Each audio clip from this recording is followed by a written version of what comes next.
Capítulo 39. Durante mais meia hora pisamos naquelas camadas de ossos. Íamos em frente, levados por uma curiosidade ardente. Que outras maravilhas encerrava aquela caverna, que tesouros para a ciência? Meus olhos aguardavam qualquer surpresa, minha imaginação, todos os estupores. As margens do mar haviam desaparecido há muito por trás das colinas do ossário. O professor imprudente, que pouco se preocupava em perder-se, estava levando-me para longe.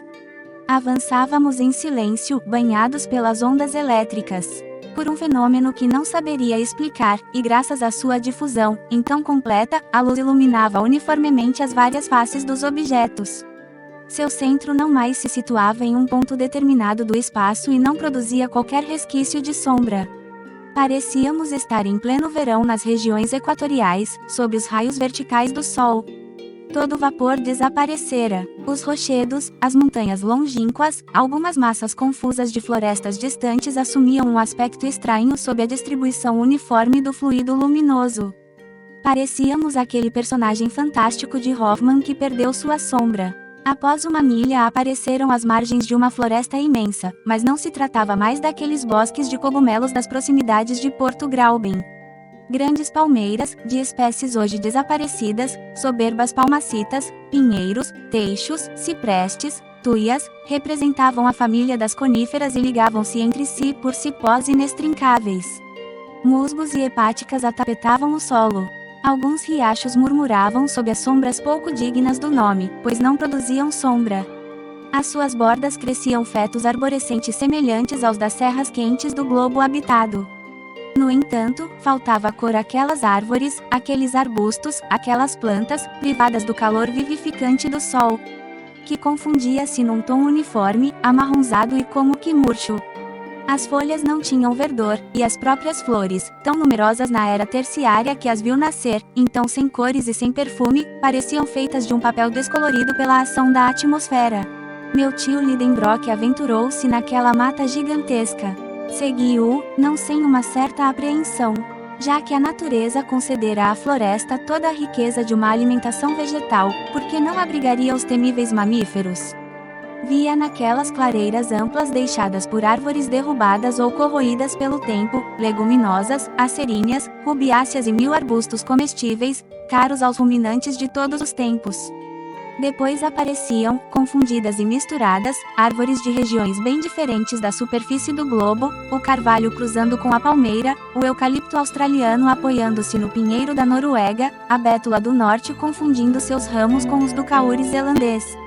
Vegetação que confundira o raciocínio dos classificadores mais engenhosos da botânica terrestre. De repente parei e detive meu tio com a mão. A luz difusa permitia que enxergássemos os menores objetos nas profundezas do matagal. Acreditei ver. Não, realmente via com meus próprios olhos formas imensas agitando-se sob as árvores. De fato, eram animais gigantescos, todo um rebanho de mastodontes, não mais fósseis mas vivos, parecidos com aqueles cujos restos foram descobertos em ISOI nos pântanos de Ohio. Via elefantes enormes cujas trombas se remexiam sob as árvores como uma legião de serpentes. Ouvia o barulho de suas grandes presas, cujo marfim perfurava os velhos troncos. Os ramos quebravam-se, e as folhas arrancadas por massas consideráveis submergiam nas vastas goelas dos monstros.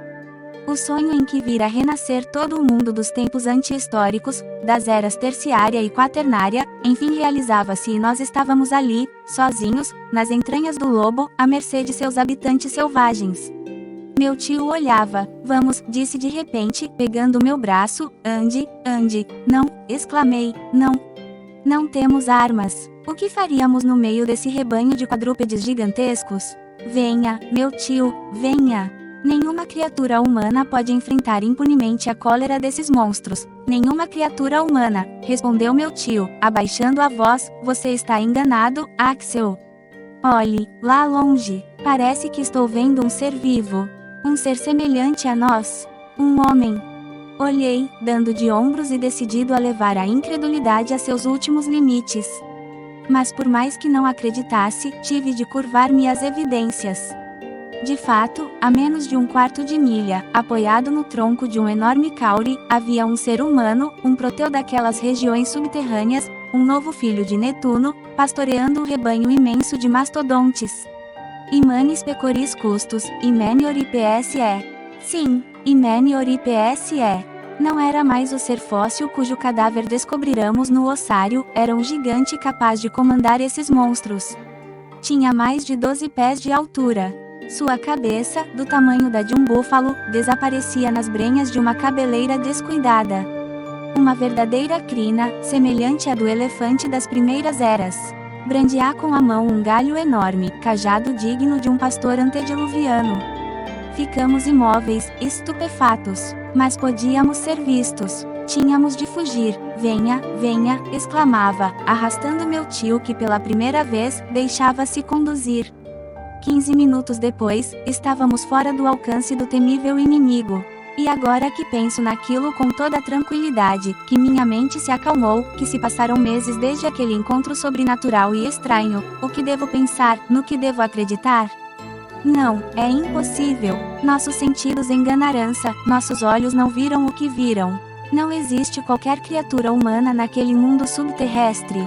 Nenhuma geração de homens habita aquelas cavernas inferiores do globo sem preocupar-se com os habitantes da superfície, sem comunicar-se com eles. É insensato, completamente insensato.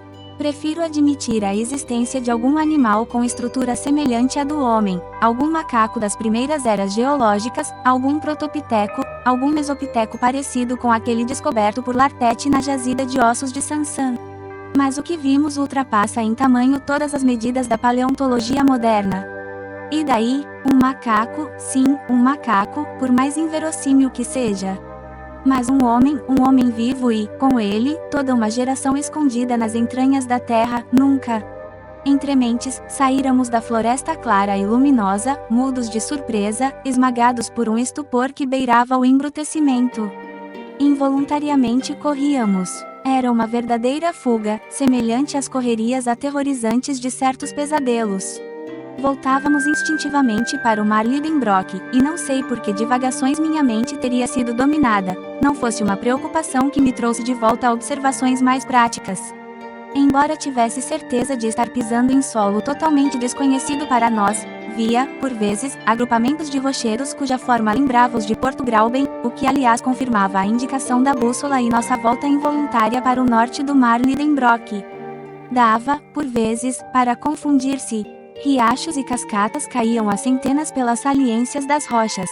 Acreditava estar revendo a camada de Surtarbrandur, nosso fiel Hansba e a gruta onde voltara à vida. Depois, alguns passos além, a disposição dos contrafortes, o aparecimento de um riacho, o perfil surpreendente de um rochedo faziam com que eu voltasse às dúvidas. Comuniquei minha indecisão a meu tio, que hesitou como eu.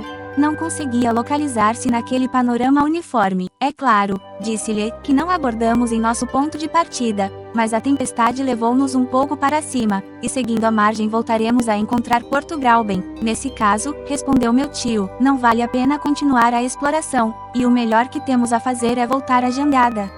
Mas tem certeza de que não está enganado, Axel? É difícil afirmar, meu tio, pois todos esses rochedos são parecidos. No entanto, acredito estar reconhecendo o promontório ao pé do qual Hans construiu a embarcação. Devemos estar próximos do portinho, se é que não estamos exatamente nele, acrescentei, examinando uma enseada que acreditei estar reconhecendo. Não, Axel, encontraríamos ao menos nossos próprios rastros, e não estou vendo nada, mas eu estou, exclamei, correndo para um objeto que brilhava na areia. O que é? Isto, respondi. E mostrei ao meu tio um punhal todo enferrujado que acabava de recolher. Que coisa, disse ele, você trouxe essa arma? Eu não. Mas e o senhor? Que eu saiba, não, respondeu o professor. Nunca tive um objeto assim, que estranho. Não, é muito simples, Axel. Os islandeses carregam armas semelhantes a esta, deve pertencer a Hans, que a perdeu. Abanei a cabeça, Hans não trouxera qualquer punhal, seria então a arma de algum guerreiro antediluviano, exclamei, de um homem vivo, de um contemporâneo do gigantesco pastor? Não, não é um instrumento da Idade da Pedra, nem mesmo da Idade do Bronze. A lâmina é de aço.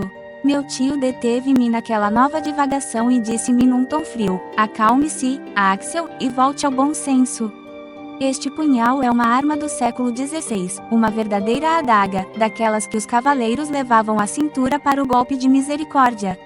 É de origem espanhola, não pertence a você, nem a mim, nem ao caçador, nem mesmo aos seres humanos que talvez vivam nas entranhas do globo, o senhor ousa afirmar. Veja, ela não está estragada de tanto penetrar na garganta dos outros. Sua lâmina está recoberta por uma camada de ferrugem que não data de um dia, nem de um ano, nem de um século.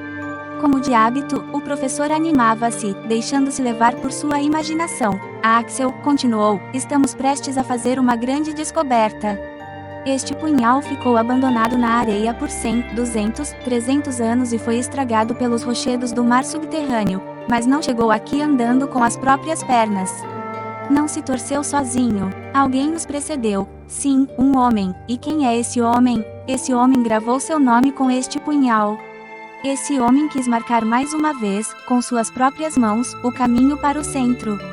Vamos procurar, vamos! E prodigiosamente interessados mais uma vez percorremos a alta muralha, interrogando as menores fissuras, passíveis de transformar-se em galerias.